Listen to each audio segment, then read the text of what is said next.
Oath Keepers founder Stewart Rhodes is facing sentencing for his role in the January 6th attack on the Capitol. He was convicted of multiple felony counts, including seditious conspiracy.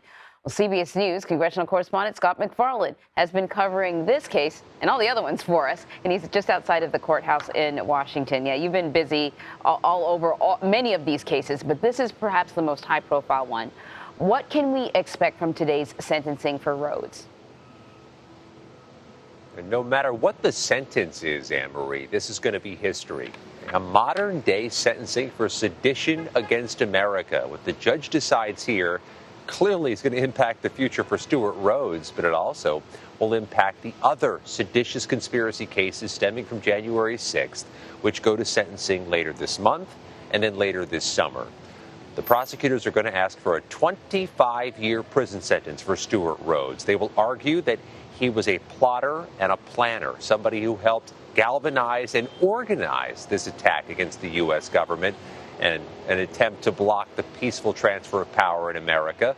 They'll say he was a mastermind behind this as founder of the far-right Oath Keepers. Rhodes will speak on his own behalf in asking for leniency today, along with his defense attorneys. They're going to argue for a sentence of time served, that he be allowed to leave the courthouse and go home. So, Anne-Marie, that's quite a range, 0 years to 25 years. We'll see where federal judge Amit Mehta, who oversaw the trial and the conviction of Rhodes, comes down when he issues the sentence today.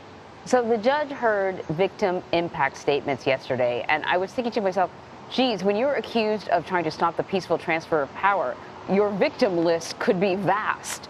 Who spoke and what did they say?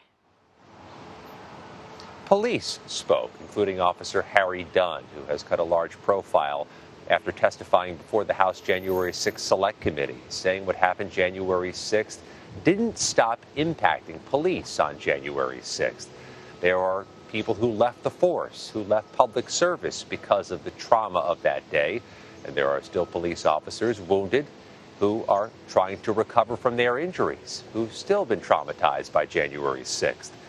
Those words go before the same federal judge who will hear from Rhodes today. And we've heard a lot of police officers and a lot of congressional staffers say there are lingering effects of this unique and horrific American moment.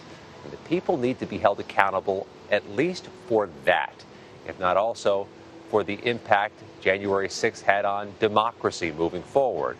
All of this will be part of the calculus for Judge Amit Mehta today, but it's also worth underscoring the federal system is different than your local courthouse. They do sentencings under rigid guidelines with formulas, with parameters. The judge will have a range of years based on the formula of the federal sentencing guidelines. He can go higher than those guidelines. He can go lower, but there has to be a rationale for the guidelines being composed. So when Stuart Rhodes asks for a sentence of basically 0 years, that will be well below the guidelines when they're estimated here today, which will likely project somewhere in between 0 and 25. So in the meantime, there are other Oath Keepers members who will also be sentenced either today or tomorrow. What can you tell us about those cases? There's one other seditious conspiracy case among the Oath Keepers, another who was convicted of that remarkable high-level charge. His name is Kelly Meggs. He was one of Stuart Rhodes' co-defendants. He'll be sentenced this afternoon. Same courthouse, same courtroom, same judge. Some of the other defendants in these cases were convicted of federal crimes, felony crimes, but not seditious conspiracy. The ask from the Department of Justice will be lower. But this one, this Stewart Rhodes case, really lays down a foundation and a marker because there are other defendants, some affiliated with the far-right Proud Boys, who've been convicted of seditious conspiracy. They will be watching as close as anybody today what the judge hands down. I bet, Scott. Thank you very much.